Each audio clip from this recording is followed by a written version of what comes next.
Please visit mysteryshows.com for over 50,000 old-time radio shows.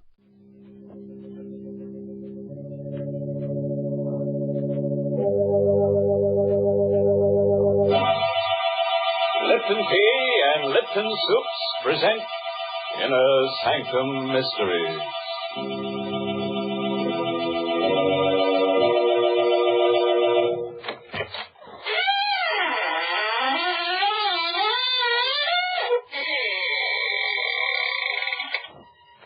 Good evening, friends of the Inner Sanctum. This is your host, waiting to act as your guide through the creaking door on a specially prepared travelogue. First, we'll take a little jaunt with jeopardy along the path of peril, where we'll prowl with panic until we take the left turn into Horror Highway, and thence via Terror Turnpike straight into the road to ruin.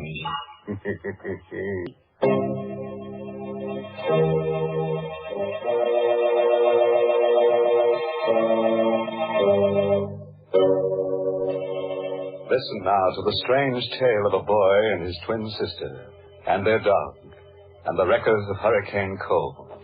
It's called Detour to Terror, an original radio play written especially for Inner Sanctum by Emil Tepperman. And here is Mason Adams as Jerry Watson to tell you the story himself. I had a strange, uneasy feeling all evening after Linda left to drive to Hurricane Cove. Somehow I had a presentiment of danger. Linda and I were twins, and always, in some uncanny way, each of us had been able to sense when the other was in trouble. Tonight, the feeling was very strong. Butch sensed it, too. He was only a mongrel pup, but he was smart. I shouldn't have let Linda go alone, but she had insisted. She was a feature writer for the Manhattan magazine, and she'd run across the trail of a story about an old family of wreckers who lived down by the shore near Hurricane Cove.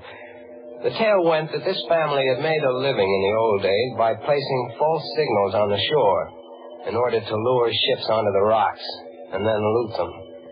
It was this story that she'd gone to investigate.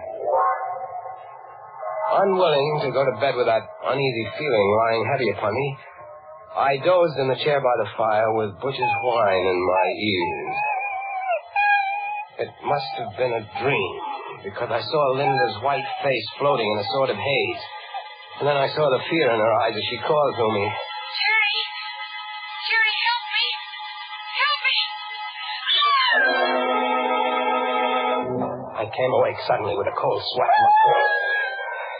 Butch was on his haunches by the fireplace, nose in the air and howling as if for the dead. I felt myself trembling. Linda in danger. Somewhere out in that storm, Linda was calling to me for help. She needed me terribly. Come on, Butch, we're going after her.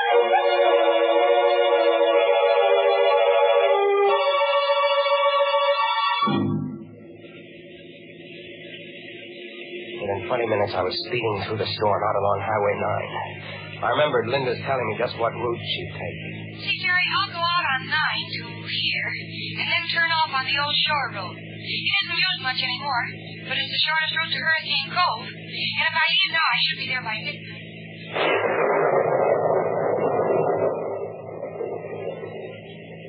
The mist lay heavy on the old shore road, and the rain drove against the windshield, and the swirling fog played strange tricks with my eyes.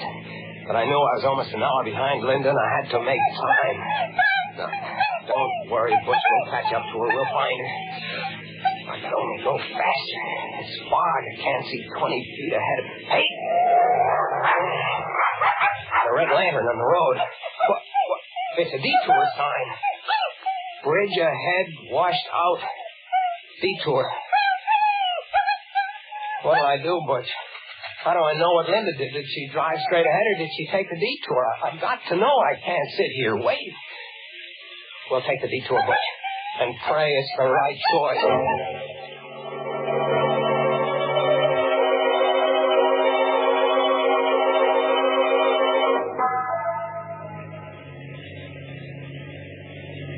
This detour isn't taking us anywhere, Butch. I don't think Linda came this way. Maybe she didn't see the detour sign back there. Drove into the washed-out bridge. Maybe that's what the danger was.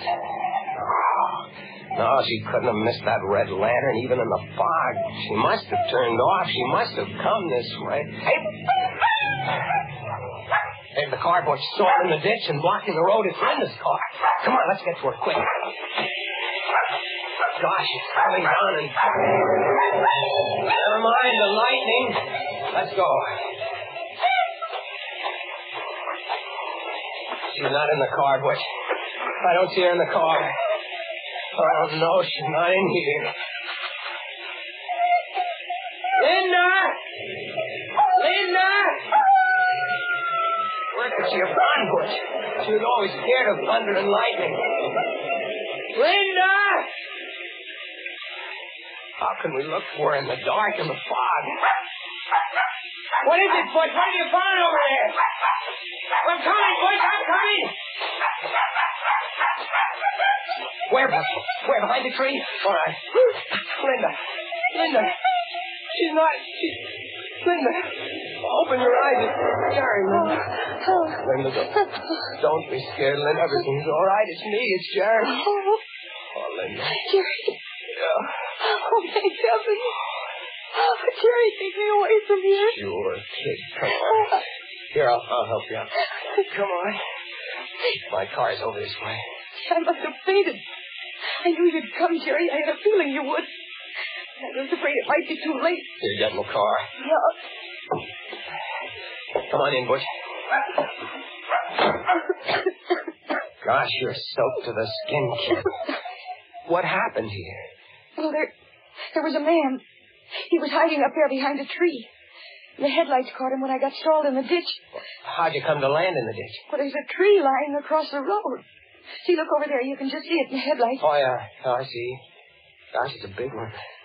Must have been struck by the lightning. That's what I thought at first. But when I got out to look at it, I saw that it wasn't struck by lightning. What? Jerry, that tree has been deliberately cut. Linda, are you sure? I am.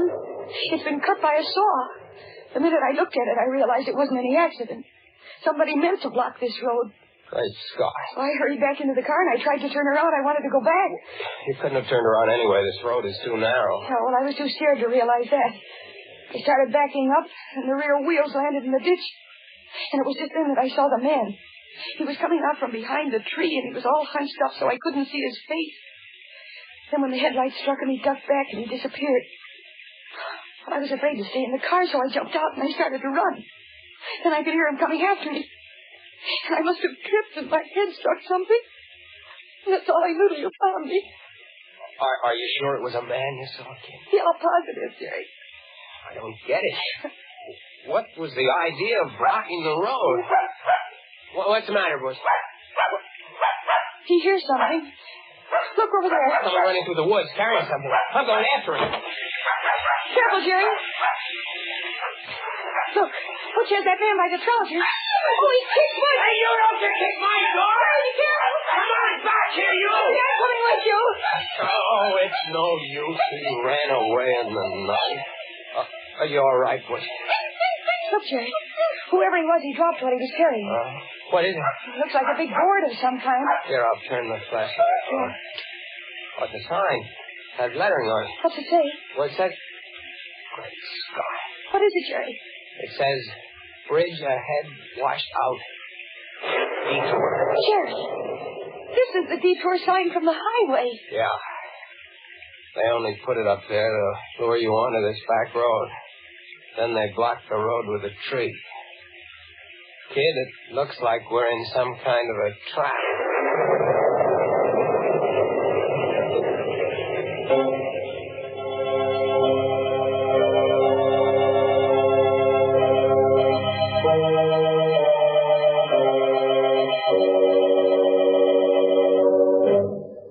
Now, what kind of a mess have we got these poor people into? Imagine finding that poor twin sister unconscious behind the tree. And it took Butch to find her, too. I wonder what kind of a tree it was. Oh, probably a dogwood tree. As you can always tell a dogwood tree by its bark.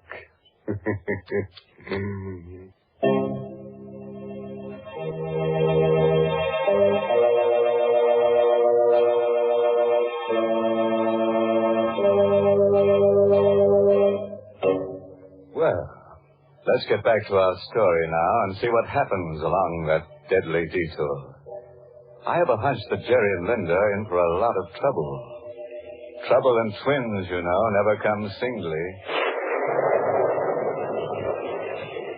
We got back in my car, wet and shivering, Linda, Butch, and I. We tried to figure out what to do. Don't you see, Jerry? This is the way those old-time wreckers used to work. They'd place false signals on the shore so that the ships would be lured onto the rocks. Mm-hmm. You think that phony detour sign back there... It was just like a false signal to a seaman. It lured us onto this back road. When they get good and ready, they'll come for us. Maybe you're right, kid. Well, Jerry, we can't just sit here and wait to be murdered. Look, Linda, up there in the hill through the trees. See those lights? Looks like a big house. Hey, maybe they've got a phone. We could call the police. And maybe... Maybe what, Jerry? Nothing. You think maybe they're the ones who lured us here? We'll have to take the chance, then.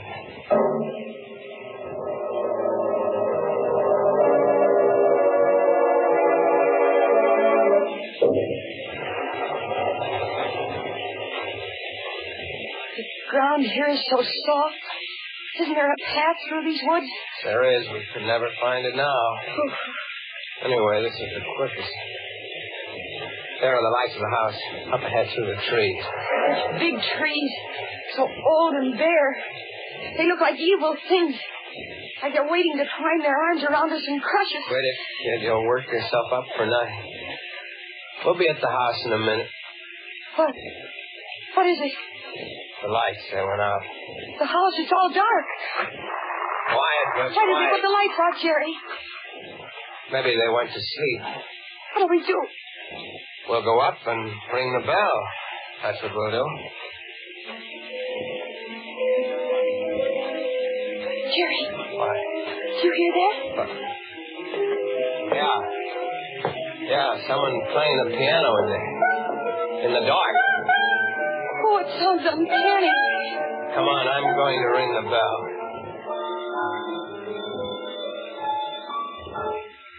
The piano stopped. Yeah. I think I hear someone coming. Still no lights. Just need the creaks. Someone's opening the door. Good evening. Caught in the storm, eh? Won't you come in? Your lights, aren't they working? How stupid of me. I'd forgotten. There. That better? Yes, thank you. I'm Jerry Watson. This is my sister, Linda. This is Butch. How do you do? My name is Considine. Gregory Considine. And you're quite welcome, I assure you. Mr. Considine, there's been a tree cut across the road down there. Tree? Cut? You mean struck by lightning? Well, I don't think so, sir. I think it was done deliberately. I'd like to use your phone to call the police. I'm so sorry. The phone is out of order. The storm, you know. I'm sure you must be mistaken about the tree. You must be soaked through and through. Please, follow me into the library. I'll get you some dry clothes. Jerry, did you see his eyes? He's blind. That's why I was playing the piano in the dark. Right in here, please. It's a nice crackling fire. You can warm up while I ring for my handyman. Matt will be here in a moment. I heard what you said to your brother, Miss Watson. Oh, I'm sorry. Not at all. I managed quite well. You live alone here, Mr. Considine? Just my brother Vincent and I, and Matt, of course. Prairie Gems? Did you hear that, Frankie? Mr. Scott is the man who writes the commercials. He looks like someone put a phony detour sign out on the main road. Really? Sounds almost incredible. Ah, here's Matt. You ring for me, Mr. Gregg? Matt, this is Miss Watson and her brother, and Butch. They've been caught in the storm. I think there's some dry clothing in the west room. Yes, Mr. Gregg. Yeah, this way, please. Are you in there, Greg? What have you done with those people? Oh, dear. It's my brother Vincent. I'm afraid I'll have to ask a favor of you. Please overlook anything Vincent may say. He's, shall I say, a bit strange. Oh, here you are. Well, introduce me to your friends, Greg. Go upstairs, Vincent. Go upstairs, Vincent. Is that all you have to say to your brother? What are you going to do to these people? What are you planning for them? Vincent. You can't shut me up. Look here, mister. And young lady, take a bit of advice from me. Don't stay in this house overnight, or you'll never live to see the morning. Get out, quick. Matt, you know what to do. No. Yes, Mr. No, Gregg. please, keep away from me, Matt. Keep away. I warn you, Miss Sketch, your sister. Let go of me there. Hey, he knocked him out. I regret that it was necessary, Mr. Watson. Vincent is difficult at times. Please pay no attention to what he said. I'm very sorry that you had to witness this painful scene. Matt, please carry Mr. Vincent upstairs and lock him in his room.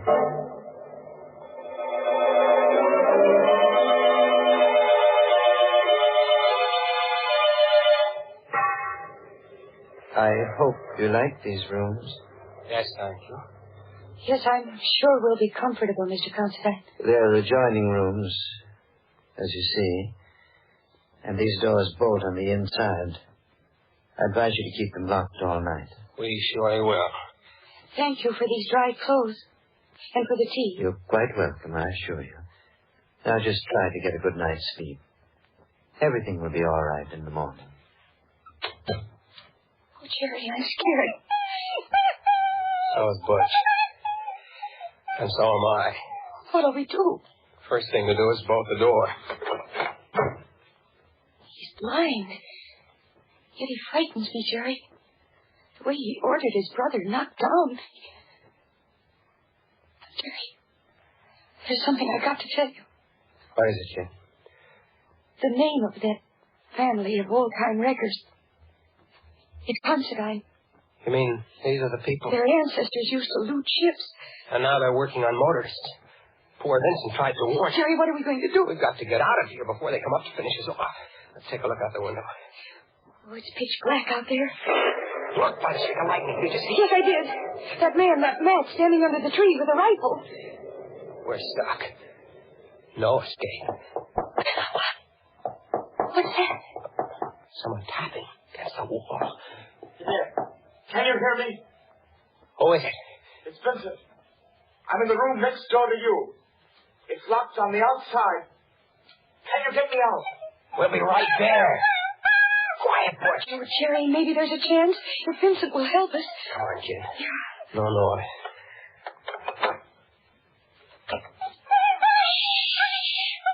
Come on. Here, this is the door. Look, it's bolted on the outside. They must keep him locked up all the time. Well, here goes. Vincent. Here I am. Don't make any noise. My brother has ears like a cat. And don't let him fool you. He may be blind, but he's more dangerous than any man who can see. How are we going to get out of here? Matt's watching outside with a rifle. Listen.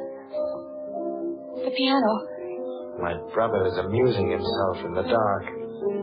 He always plays the piano when he has something on his mind. Do you know any way for us to get out of here? Well, there's only a slim chance. Now listen to me carefully. The only chance is to get out the back way. But you have to pass the open living room door downstairs. And Greg is in there at the piano. And what do we do? Well, you wait here. I'll go down first. See if they've left the cellar door unlocked. I'll come back for you. Please, don't move until I return. Be careful. Don't worry. I will. Jerry, what'll happen if Greg hears him? Greg will probably call Matt and lock him up again. And what'll become of us? We'll worry about that later. Jerry, he stopped playing. Yeah. Do you think he heard Vincent coming down?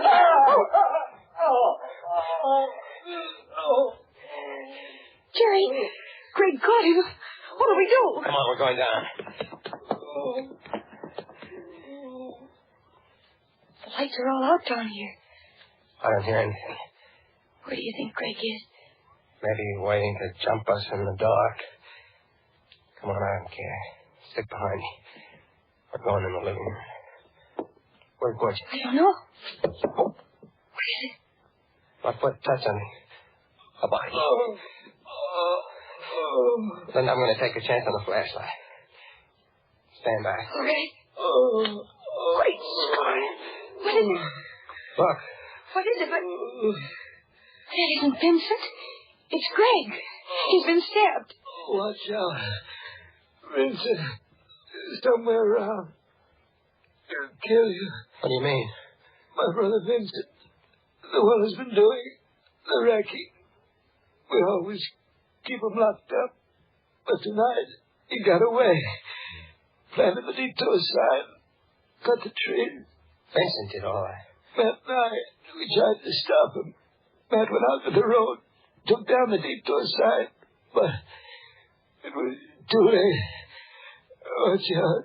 He'll be back to kill you.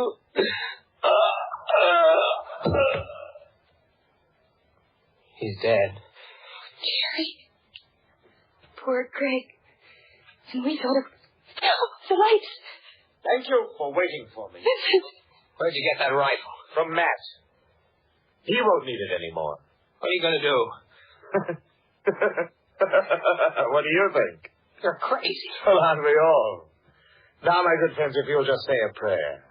Any little prayer will do. Point that gun at my sister. It won't do you any good to stand in front of her. This rifle is a 30-30.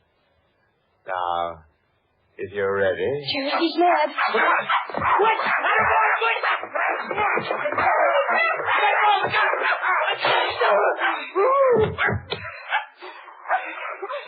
The gun went off in space. Oh, Jerry. Take it easy. He's dead. Don't look at him. He isn't pretty to look at. What you did all right. Oh, kid. You can write your feature story now. The story of the wreckers of Hurricane Cove. And it'll be under your own byline, too. Oh, I'm going to write it under a double byline, Jerry. The Wreckers of Hurricane Cove by Linda Watson and Butch.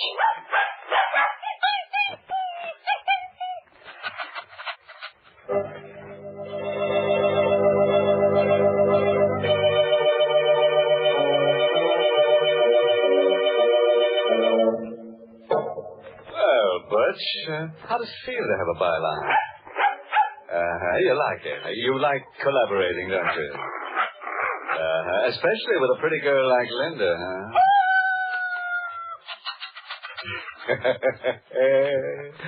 Which just goes to prove that there's a little bit of wolf in the best of dogs.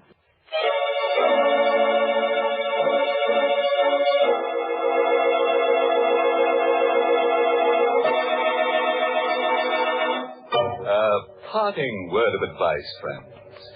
If you should ever awake from a hideous nightmare and find yourself driving in a mental fog along a lane that has no turning, with madmen lurking behind trees waiting to strike you down, and strange beasts with red tongues lapping at your ankles, and the bare and ugly trees stretching forth their gnarled arms to crush you, and there is no escape at all, why worry about it? You won't come out alive anyway. Oh, by the way, this month's Inner Sanctum mystery novel is Benefit Performance by Richard Say. And next week, the makers of Lipton Tea and Lipton Soups will bring you another Inner Sanctum story, directed by Hyman Brown, and called Murder in the Night. Correction. There'll be 3 murders. You know, it's going to take a lot of nerve to hear this tale out, so I don't suppose you'll be listening. That is, unless you've just got to find out how a brass button in a dead man's hand traps the murderer. If so, tune in to Inner Sanctum next week at this same time. Until then, good night. Pleasant dreams. This